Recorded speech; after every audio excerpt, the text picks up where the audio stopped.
Una adolescente desapareció después de haber ido una tarde a montar a caballo. Unas partículas minúsculas de metal, madera y pintura verde desgastada por el tiempo revelaron el camino de la chica la noche en que desapareció. Y también pintaron un retrato de la persona con la que estuvo.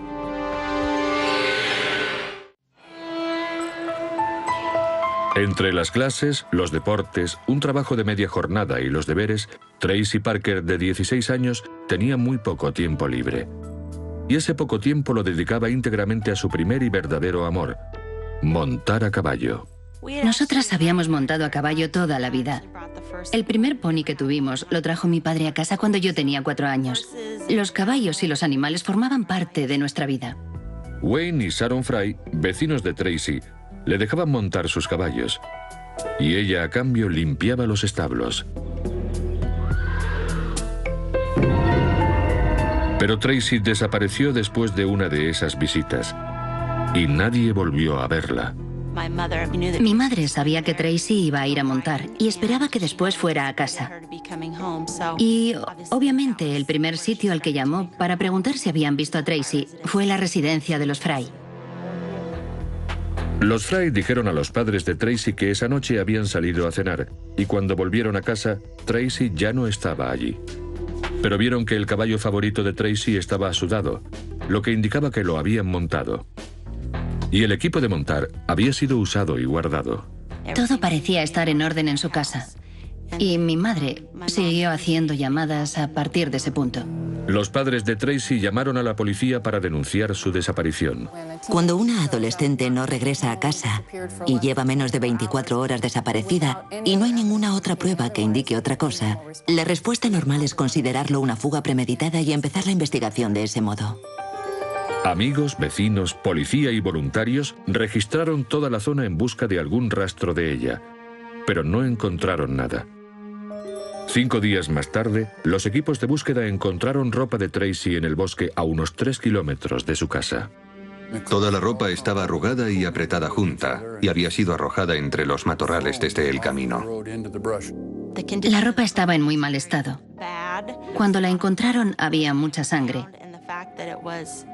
Y el hecho de que estuviera casi toda su ropa hizo que a todos nos diera un vuelco el corazón, y creo que causó una sensación terrible a toda la familia. Fue un día muy difícil. Cerca de allí, los equipos de búsqueda encontraron una toalla roja y una manta naranja, ambas empapadas en sangre. Como aquello ocurrió antes de que se extendiera el uso de las pruebas de ADN, la serología identificó la sangre como del tipo 0, el mismo tipo que el de Tracy. La casa de los Fry era el último lugar donde se podía situar a Tracy, y por eso la policía registró la casa y los establos e hizo un descubrimiento sorprendente. Encontré manchas de sangre en la puerta del sótano, y eso me pareció muy sospechoso. Estaba claro que aquello era una salpicadura de sangre. No era una mancha de roce ni una gota. Había sido arrojada allí por algún tipo de fuerza. Cuando los interrogaron, los Fry dijeron que la sangre era el resultado de un accidente, una explicación que a la policía le pareció demasiado conveniente. Hablé de ello con Wayne Fry. Le pregunté si se había herido en alguna parte y me dijo que tenía una herida en el pulgar. La casa de los Fry empezaba a parecer la escena de un crimen. Aunque la familia de Tracy mantenía todavía la esperanza de que pudiera estar viva. Por favor, tráiganla a casa. Es lo único que pido.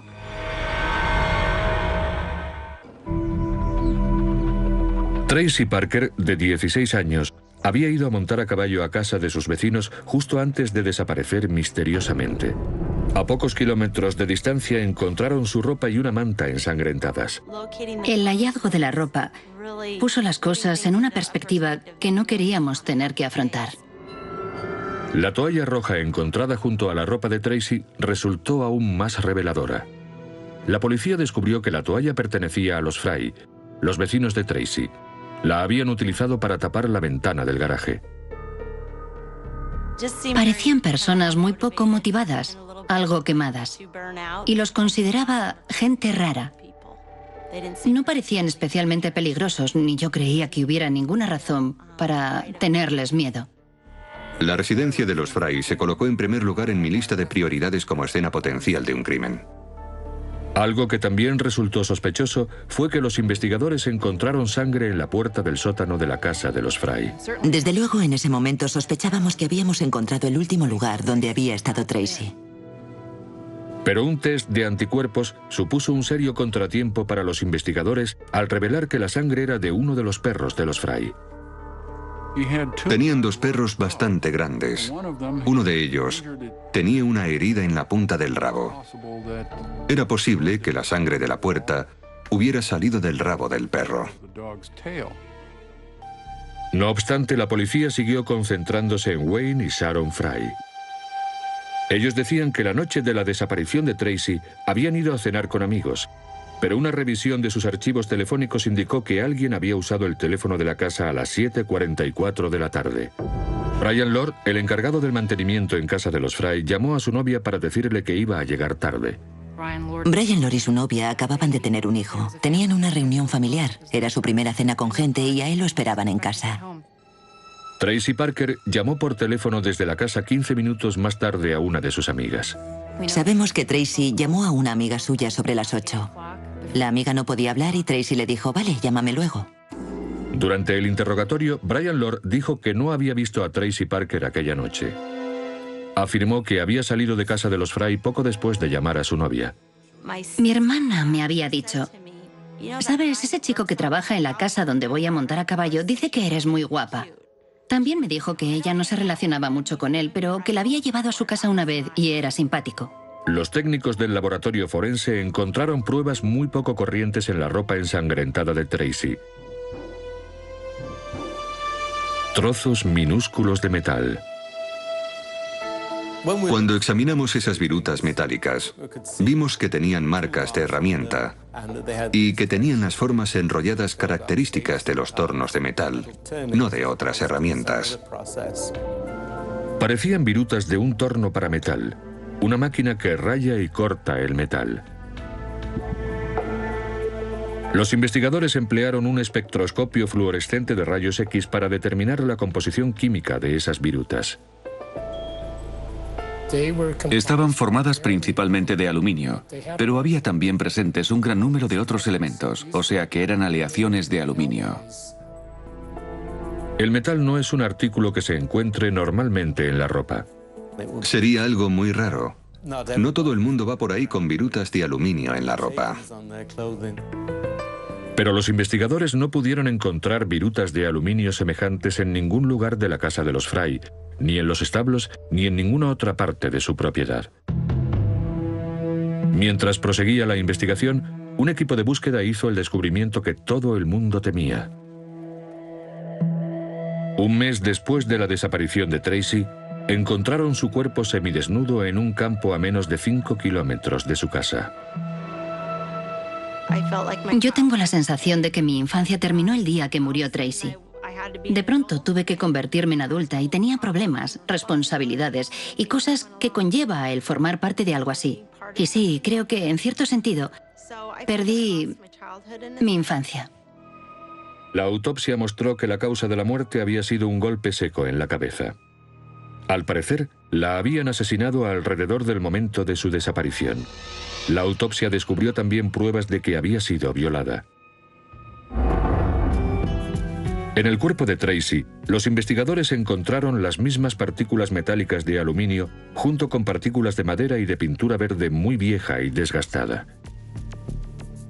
Desde ese momento, los agentes de la ley empezaron a buscar una obra o un taller que explicara de dónde podían proceder todas aquellas partículas. ¿De dónde habían salido las virutas de madera y las de metal? Y se dedicaron a buscar alguna relación con un taller o una zona en construcción que lo explicara. Los investigadores sabían que si encontraban la fuente de la pintura verde y de las virutas de aluminio, encontrarían al asesino de la adolescente Tracy Parker.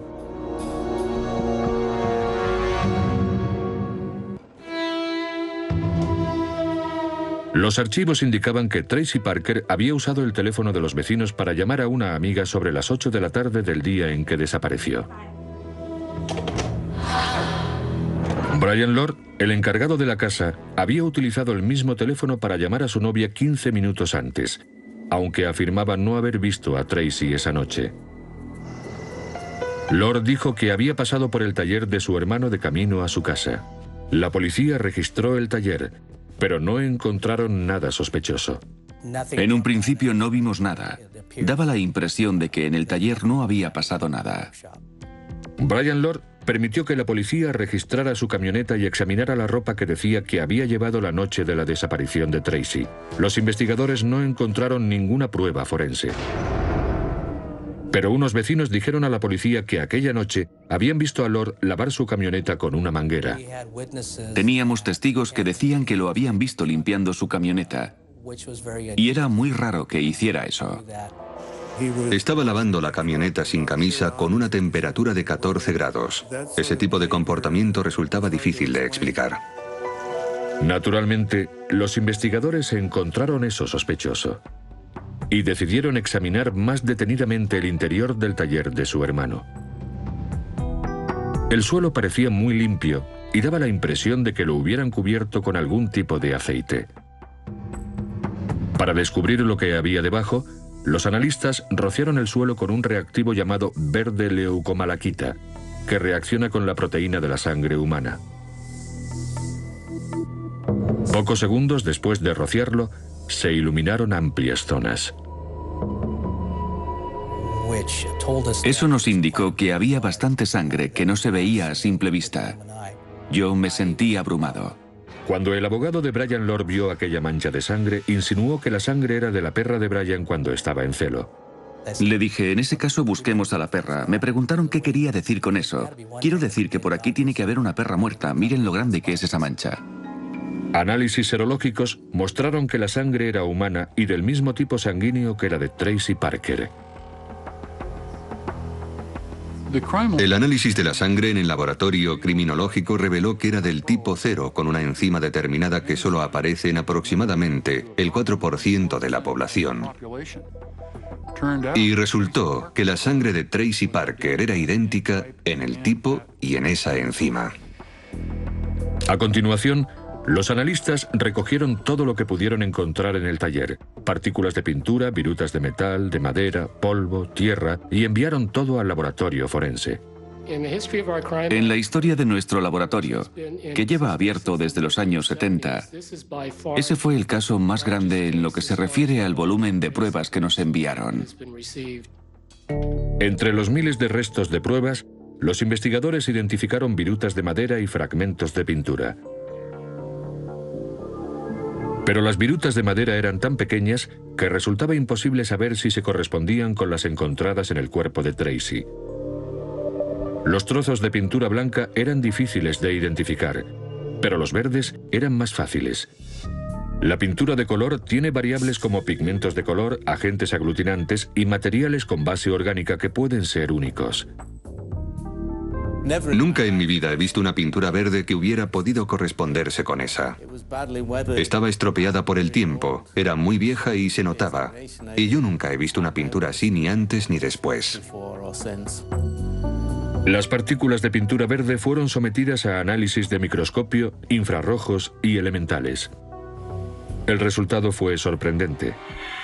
Los trocitos de pintura verde encontrados en el cuerpo de Tracy eran idénticos a la pintura de un trozo de valla vieja hallada en el taller de Lord.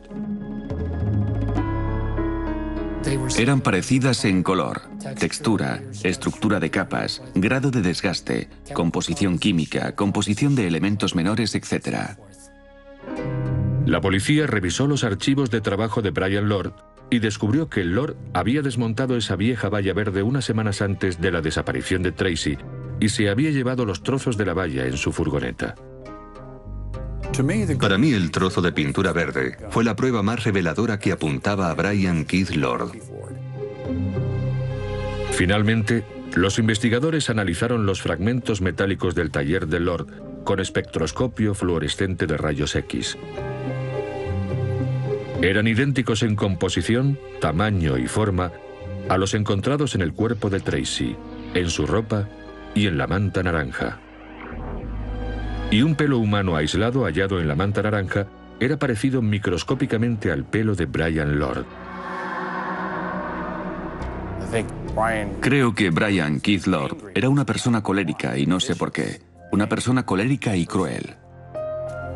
La policía no encontró pruebas de que Wayne y Sharon Fry hubieran tenido algo que ver con el asesinato de Tracy Parker. Brian Lord fue detenido e insistió en su inocencia, pero una investigación reveló que tenía un pasado violento, del que había salido prácticamente impune. Las pruebas forenses vinculaban a Brian Lord, un hombre de 25 años, con el asesinato de Tracy Parker. Cuando la policía investigó el pasado de Lord, descubrió algo espantoso. Lord había sido declarado culpable de asesinato en una ocasión anterior. De niño, cuando solo tenía, creo que 13 años, fue a casa de uno de sus amigos, disparó a la madre de su amigo en la espalda mientras ella tendía la ropa en la cuerda. No hubo motivación. La mató sin más. Por aquel crimen, Lord solo cumplió 6 meses de condena en un correccional y después quedó en libertad. Cuando nos enteramos de que Brian Lord había matado antes, creo que nuestra familia se sintió engañada. Sentíamos que el sistema no había hecho su trabajo. ¿Cómo era posible que alguien hubiera pagado con tan poco tiempo un crimen tan atroz? Los fiscales creen que Brian Lord le había echado el ojo a Tracy Parker hacía tiempo. Trabajaba a menudo en casa de los Fry como hombre para todo cuando Tracy iba allí a cuidar de los caballos. La noche del asesinato, los Fry habían salido a cenar, por lo que Tracy y Lord se quedaron solos. Los archivos telefónicos muestran que Lord llamó a su novia a las 7:44 para decirle que iba a llegar tarde. Esa llamada terminó solo 8 minutos antes de que Tracy llamara a su amiga desde el mismo teléfono. Creemos que se vieron por lo menos en la zona de la cocina, donde se hicieron esas llamadas. Nadie volvió a ver a Tracy después de eso. Los fiscales creen que Lord pudo ofrecerse a llevar a Tracy a casa.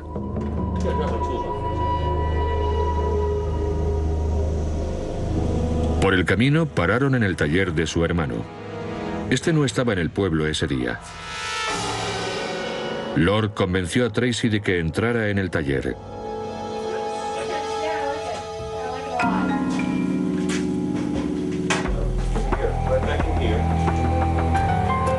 Allí quizá le hizo proposiciones y ella rehusó.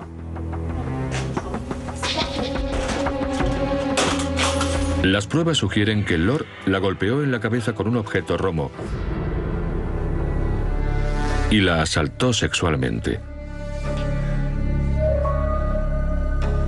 En la ropa de Tracy se pegaron fragmentos de madera, pintura y metal que había en el suelo. Las partículas de pintura verde desgastada se pegaron en la ropa y en la manta de la camioneta de Lord. En la manta cayó también un pelo de Lord.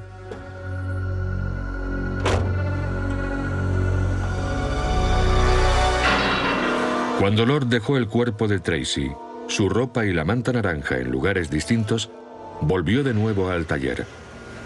Lavó la parte de atrás de su camioneta con una manguera, barrió y fregó el suelo, y le echó aceite de motor para cubrir la sangre que habían absorbido los poros del cemento.